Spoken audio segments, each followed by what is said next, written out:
Hi, welcome back. We are here at the Hollywood International Film Academy, and we have a very special guest. His name is Eric Karson, who is a director. Let's get to know him. So what was your first feature film? First feature film I did was a picture called The Octagon.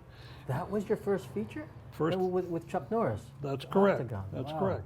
But I'd been making films for 15 years before I did that. I was at a company that was the best in Hollywood at that time, was the largest independent producer. And most of the people there were director cameramen. So they did both for commercials. You would be a director cameraman. Mm-hmm. So fortunately, I learned to be a cinematographer. One of the people that taught me was a man who was a gaffer on Citizen Kane.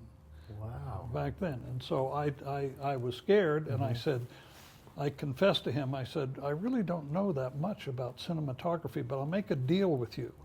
I'll hire you for every job I get talked into, that I can talk them into to direct, and you teach me one trick on each job so that I can become a really good cinematographer. And he said, kid, you got guts. He said, it's a deal.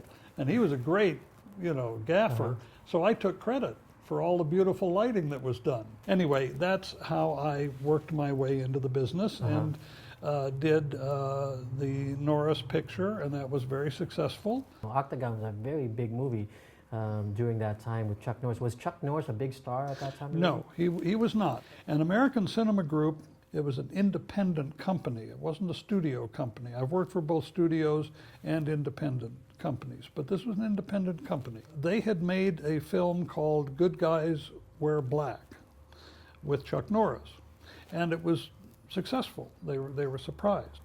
They made a second film called A Force of One, and then they had a contract with him for a third film. So they put a little bit more money in it, and production values were increased. The sets were big. It had, Hollywood Reporter gave it a good review in terms of its production value. The film went out. They made their money back in 2 weeks. Wow. And the rest of the playing for the last 30 years that movie's existed is all profit. So that's what made Chuck Norris? Was Those that three films made Chuck Norris, yes. So this was even before Enter the Dragon then? No, this was after Enter the Dragon. Yeah, he did the fight with Bruce Lee in the Coliseum. Yeah, That was a very famous fight in that genre of film. And this was after that, when he stepped out and decided that he was going to go on his own as a lead actor. Because he was a neighbor of Bruce Lee's. Oh, I didn't know Yeah, that. they lived in Palos Verdes on the same street. And They that's used to how work out together. Wow, I didn't know that. That's how he did that. That's why he did the thing in Rome, in the Coliseum. Now, how did you? So, Did you shoot Octagon? Were you also the no, DP? Michelle Hugo was the cinematographer on that. Michelle was very, very good, very good. And I liked his whole approach to what he did, similar to mine, I felt. The only mistake I made was I would tell the grips where to lay the dolly track, and they wouldn't do it. And I'd go, well, what do you mean? 'Cause I was used to being a cameraman. He said, no, no, no. When that man tells me to lay the dolly track, then I'll lay the dolly. I said, okay, you're right, you're right.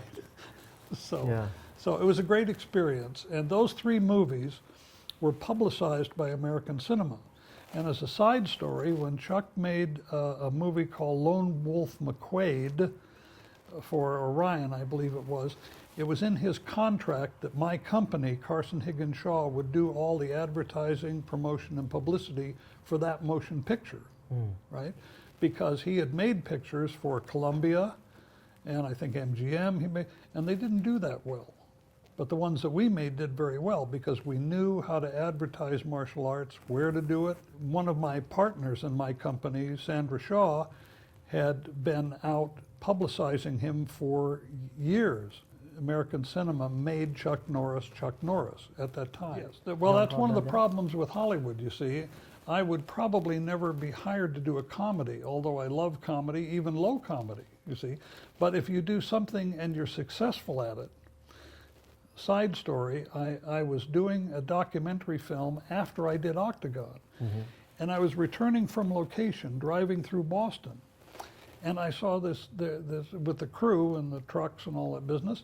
And I looked up and there was this huge line of people, enormous line of people, all the way down and around the corner of a block. I said, oh my God, I said, look at that. That's amazing. What show is it? Turn the block. What's this all about?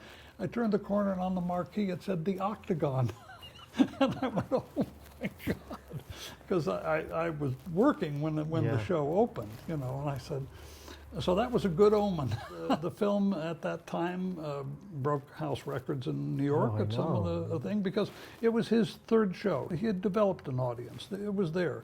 And the reviews were good. And the promotion was good. So it did well.